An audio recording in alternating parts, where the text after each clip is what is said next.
It's like Jamie, but not. The only thing we share is the A and the M. Like Jamie, Haman, eh. And then you gotta do that after you say his name, Haman, eh. You think you wanna? Ugh, nasty. Now here's the thing: if he had done for Ahasuerus what Hushai did for David, then I'd probably be like, oh yeah, Haman, look at Haman, Haman's nice, Haman's nice. And girl, you know he's cute too? He's cute, girl, you know he's cute. No, wrong. He was round. I mean, I'm round, but I'm not extreme. He was extreme. I'm extreme my hair because that's the way they draw him. That's the way they design him. Like Eli, and the Bible talks about him. He fell on his big fat neck. The Bible tells you he fell. That's how he died. He broke his big fat neck. It says that he was fat and he fell off a chair and broke his neck. So what I say is he broke his big fat neck. I'm from the ghetto. You gotta understand. That's the ghetto version of it. That's the King Ghetto version. That's the ghetto Jamie version. I don't know. The GJV, the ghetto Jamie version. I don't know. He broke his big fat neck. What do you want from me? Haman. It's not Hagar's. Because at least I could take Hagar's down the street and we go to Bodega and we get some of her chocolates, right? We get some of Hagar's chocolates. Hagar's, right? That's Hagar's. Smells like chocolate. Fresh, smooth, nougaty. Hagar's. Get the sensation. Well, I stole that from York Pepper and Patty. Get the sensation. So I could get chocolate with Hagar's. But I can't do this with Haman's. I can't. Because if Haman did make a chocolate, I don't think anybody would want it. Hagar's sound like a chocolate. Hagar's. You know, like Dagannots at my church. I told them, I said, every time I see y'all make me one chocolate. Now that may be rude to some people, but you gotta understand Jamie. Like, you gotta know me. Every time I see them, I want chocolate. Because their last name is Dagannots. Their last name is actually Dagannots. But he said, but Jamie, if this helps. He told this last year. He said, Jamie, if this helps you, our last name is not Dagannots. I said, what is it? He said, Daniel. I said, but you spell like Dagannots. You spell like Dagannots. I mean, you want chocolate. You spell like Dagannots. He's like, no, that's not my last name. So I was like, okay, you got it. That was last year. I still call him Dagannots. I can't help it. I mess up people's names. I do, because it's not easy for me to say it. It is, but it's not easy for me to remember sometimes. It is, but I just don't be feeling like it. I tried to mess up Pastor Dizzy's name, and I think he's not telling the truth, because I was like, I call you Pastor Dizzy. He's like, I know. I was like, but I call you that just because I like to mess with your name. He's like, I know. He said, but Jamie, that's my name. I said, well, say your name. He's like, Adigian. I said, no, that's wrong. I said, your last name is not Adigian. Your name's something else. I say it like that because it's funny. He said, no, Jamie, that's my last name. So me trying to mess his name up, apparently I got it right, which was no fun for me. He took all the fun away. So I'm trying to, I tried to mess his name up. It didn't happen. But Haman's? What was Haman's last name? What's his last name? Was Adigian or Hargis? Haman Hargis. If you ever have a name that's double letters. Wait, let me check in my mind. Timothy Lane, Lester. Trenton's Williams. Okay. DH. Okay. Yeah, ain't none of them got that. Okay, good. If you ever have a name that's double initial, wow. Let's just say that, because there may be somebody at my church that has that, and I want to, blast that. But wow, it's itchy. It may be pretty to write on paper, but what if that was his last name? Haman Hargis. God help me, I don't like it. I'm trying to say it to get used to it because I'm making a point. I'm trying to say it to get used to it, but every time I say it, it makes me mad. I don't like it. I don't like it worse. Like, it gets worse for me. It gets worse. It don't get better for me, it gets worse. I do that with my paintings. Like, I'm sitting in front of this painting I did of this little girl. She's blowing into the wind, and she's got all these colors around her, and it's about 3 by 3 foot by 3 foot. And so I'm gonna submit that to the museum. I'm thinking about submitting it along with the ones that Miss D kind of like said she liked or whatever. I'm thinking about submitting those, but I'm looking at this painting in front of me, and the more I look at it, the more I like it. You get lost in the color and the loops of it. It looks like a signature, like somebody was trying to write their name with it, and it's just, for me, it's beautiful. I won't say it's beautiful because I don't know what someone else would think, but I think it's beautiful, so I love looking at it. So if they don't take it, I'll be fine with it because I get to look at it even longer because mine, because I love looking at it, right? Well,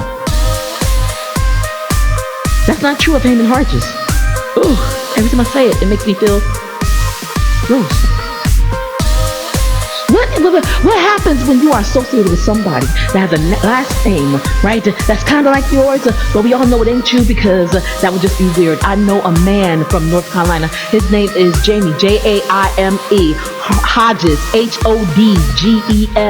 Am I lying? No. If I'm lying, I'm flying. Look him up now. Call me later. We became Facebook friends just because of his name. That's the truth. I said, wow, that's your name? He said, yeah. I said, cool, let's be friends. He said, okay. Haven't heard from him in what, 4 years, 5 years?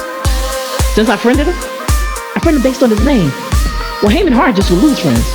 Number one, because nobody wants to hear Haymon Harges. But number two, the name Haymon has a ring to it that nobody wants to accept. If you hear Haymon is proposing to you, you will turn down the proposal. I don't care what he's asking you to do. I don't care what he's asking you for. You don't want anything to do with it. Judas. I don't think I hear anybody naming their child Judas.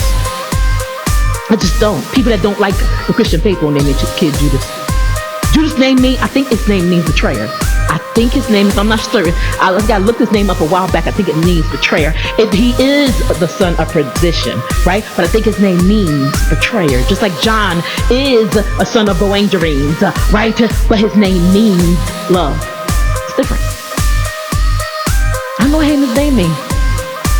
I mean, we know Naomi, whose name means plentiful. She tried to rename herself, and she said, call me Mara, for I am bitter. Okay?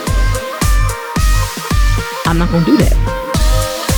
If you want to be named based on your circumstances, based on what your life looks like today, if you want to be named each day for what you are going through, then nobody is ever going to know who you are. And in the season that you're in, you will lose everybody. You will not have any family, and you won't have anybody to relate to, because family, right, are the people. I told Pastor David this. Family are the people that see me through the week. They see me through my ups, my downs, my sick, my well, my weak spots. I'm sick every day. I just don't talk about it a lot, so nobody knows it. You know me through my weak spots, because you know me during the week. If the week starts and you pretend like you don't know me, then what are we doing? Oh, I thought you was for real. You wasn't. We walk together all the time. Everything that we do it together. Judas and Jesus were a part of the same clique. Boink, boink, boink. It was 13 men. And the thing is, I would have been walking around like Jesus, like, yeah, me and you is like each other. Me and you is like each other, right? Because you got Jesus, I'm Jamie, right? So just our names kind of like, we got 5 letters, both start with J. What? And you came from Nazareth, and I came from New Jersey. Except you come from Nazareth, you came from heaven. But still, right, that was your territory, right? I come from the territory, right? So the devil is terrorizing people in New Jersey just like they're terrorizing people in Nazareth. They couldn't get themselves together to realize that he's the King of Kings while he was down here. So that's why they're missing out. And they were missing out before, and they're missing out now from the healings that they could give. Because the Bible says that he could not do much healing because of their lack of faith, not because of his. That's fun. You miss out because of you. Just how much power you have in your faith, and you only get a measure. That's what I'm saying. I'm not. Why y'all taking that? I'm not taking nothing off of nobody. What? So I bark like a dog. And I mean, when I say Satan's on the ground, y'all understand. I see him on the ground, burgundy, bacon, the colored back. Remember that? Y'all know why I was doing that? Because I was reminding myself that man ain't dressed in a 3-piece suit at my door, holding up a light bulb. He's on the floor with horns coming out of his head, horns coming out of his ears, and out of his back. When I step on his back, I walk across his back because I'm walking. When I step on his back and crush his spine, right, I need to make sure I look where I'm going because I want to step on his horn. And I have to go to hospital, and then they're going to make me pay a bill, because y'all know dollar bill, y'all. They're going to make y'all pay a bill. You got to wrap your foot up. I might as well make Kirk wrap the foot up. He got some antiseptic. He don't like do nothing, but he's going to give me some stitches. It becomes saga for me. It becomes the Jamie step on one Satan horns extravaganza. It becomes a saga.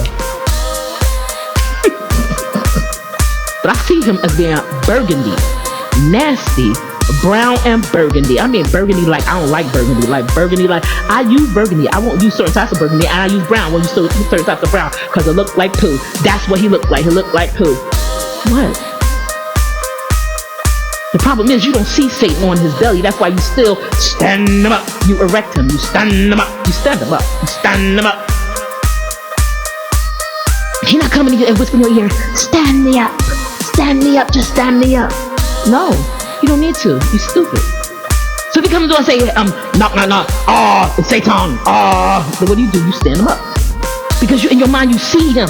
When you hear the name Satan, you see him in your head standing up. But Genesis 3:15 refutes that, sweetie. Anytime you hear, it's Satan, you should think, why my head? It's Satan. He ain't nowhere near my ears. So if he on the ground, he is disgusting. He on the ground. Every time I think Satan, I think on the ground. But it took training to do that. It took me getting up in the morning on my blog, and y'all remember it, saying nasty, fat, back, bacon, back, burger, back. Why was I doing that? Because burger's cooking the sun. He over there. He over there with the peoples. He over there with the peoples. So burger's cooking the sun when it get too hot. That's why I got bacon, burger, back, nasty back. Remember Scrubs?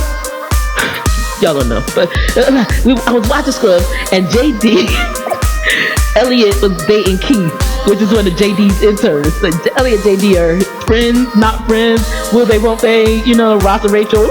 Who cares? So, but they came over to JD's half acre. He called it half acre. He bought a half acre of land and didn't build on it. So he just had these have cookouts there and stuff. So Keith and Elliot are on the bath mat or whatever, and JD is rubbing lotion into Keith's back, but it's not lotion. He's rubbing Crisco in his back. So I said, oh, bacon, burger, back, nasty, fat back. Because when you cook something like that, you need some oil, you need some grease. So I'm not just gonna cook Satan in the pot. I'm gonna get some grease. I make sure he burn a whole lot more. If I get some grease in the pot before I put him in there, he will reach levels of heat that I cannot imagine. I turn the fire up. I turn the furnace up 7 times more than it was wont to be heated. I turn him up. For me, he won't come see me no more. Won't come back by my door. Won't come back by here. I'll be JL. Feed him warm milk and then take him out with a hammer and a tin peg. Don't mess with me. You know it.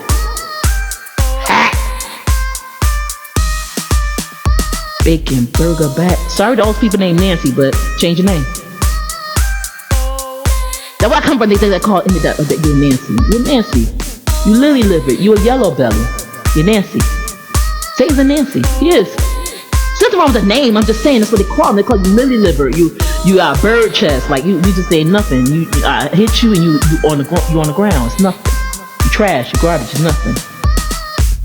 Well, I'll say it's Satan and Nancy. Cause you go to God. I'm supposed to be wearing down the saints of the Most High God, and I'm supposed to be able to be accused of the brethren, but she praying, so I can't do it. She praying. So when I tried to use that person to accuse her, she laughed and walked away. When I tried to use that person to accuse her, she walked all over my back and then called me a Nancy back. When I tried to use that person down the street to accuse her, it did not work on her. It's supposed to crush her, but it did not do it to her. Why? Because her faith that can move mountains is actually moving it. Her faith. My faith causes me to see. That's why faith is not blind. It's never blind. Faith is seeing. Faith is the substance of things hoped for, the evidence of things not seen. Faith is the evidence. You see substance and you see evidence. You see both of those things. So if it's the substance of things hoped for, I can see it. If it's the evidence of things not seen, I still can see it. What's the evidence of things not seen? I don't see the wind, but I see the leaves moving. That's the evidence. I don't have no evidence of this wind, child. Oh, child. But I'm gonna tell you right now, when I look out this window, I think it's about 40 degrees out there. Why? Because I see snow.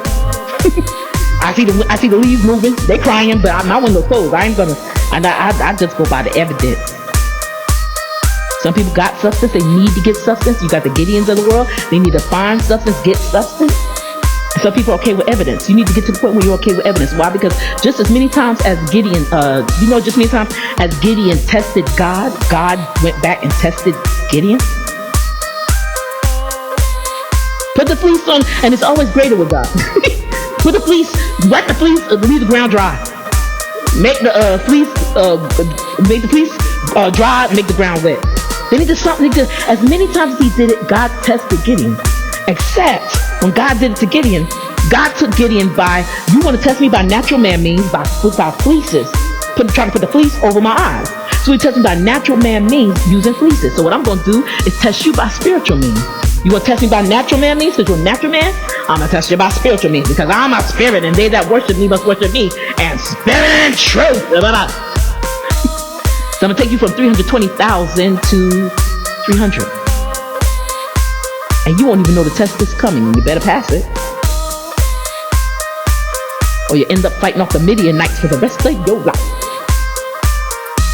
And the truth. We think it's old Gideon. Let's worship Gideon. Let's worship Gideon. Gideon took them back into idol worship after he was done. Gideon, they said from Dan to Beersheba.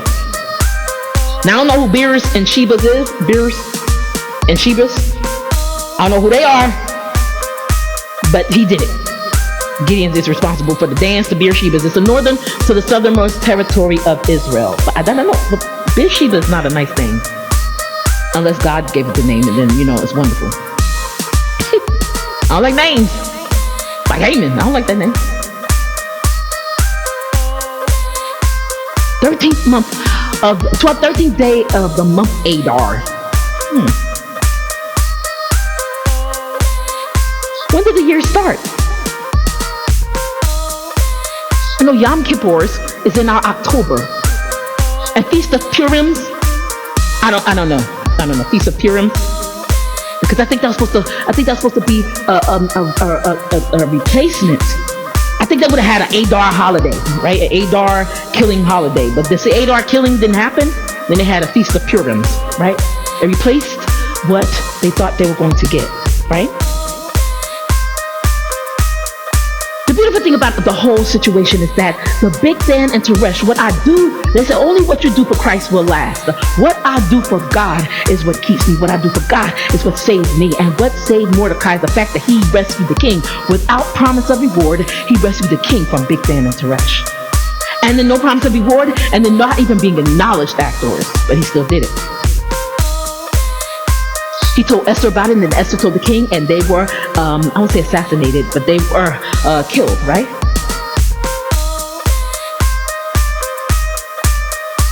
So as the king is sleeping, right, God has him at the right time rolling over in his sleep. And when I say the right time, it's the bottom half of the story, right? The top half of the story is that Haman has already said, oh man, who's this man that won't bow to me? And they said that it is Haman. And so he said, okay, I'll take care of this thing. And so in the top half of the story, he went to the king and he asked the king, he said, there's a people, this is what he said, there is a people who do not worship you and do not respect you as king. I want to take care of them for you. Now, beware of people who bring gifts to you for no reason. Just lying. She said, Michelle, Jamie, you're not hearing me making noise. You're hearing the people next door to you. They play video games all night. They do play video games sometimes, but it's never as loud as her stomping. And I know, that's why I said, don't treat me like I'm stupid. I've been very kind to her from the very day she moved in. And I'm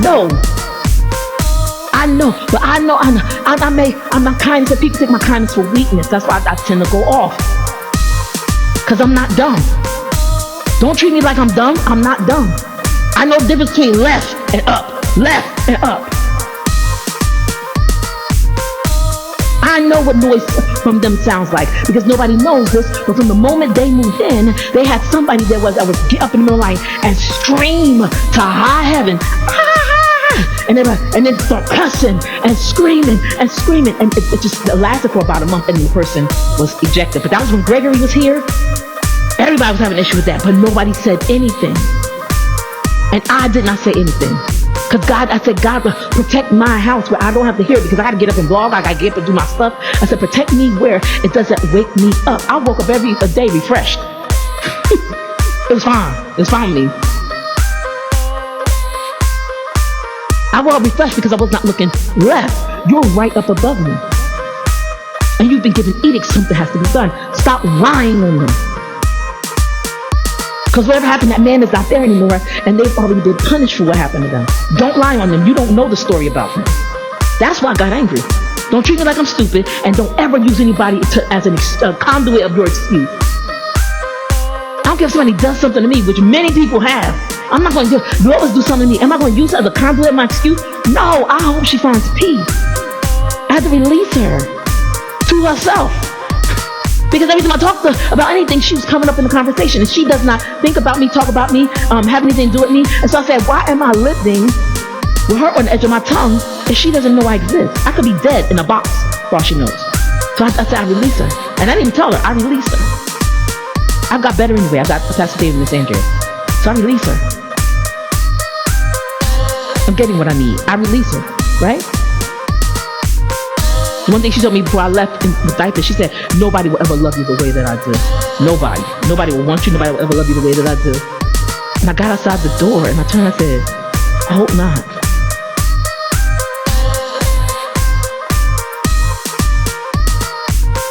So I released her. I will not put anything on her. It's the fact that she's coming up in my mouth during my conversations. You know what I do about that? I ask God what to do about it, and we will knock down that wall. We work on it. We don't knock her down. She is not at fault for what I'm doing. I don't blame her for what goes on in my life. If I do something and other people don't understand why I do it the way I do it, then I say, okay, this is what I was raised under. But it's still not her fault. Don't bring nobody else into it.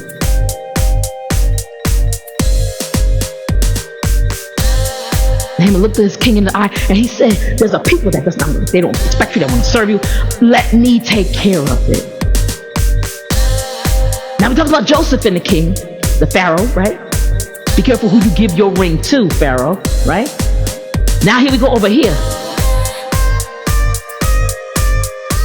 Be careful who you give your ring to, Ahasuerus. That was an Egyptian king to a Persian king, and apparently they did not learn. You have not learned anything. So he gave Haman the ring that would allow him to go ahead and kill his wife. She knew she wasn't going to die because she was the queen. But everybody that knew any Jew could fight them, and Jews could not fight back. They were not allowed to. Also, the people that were in the town, in the city, did not know they had a Jew for a queen. I'll say a Jew because that sounds pretty bad, but a Jewish person for a queen.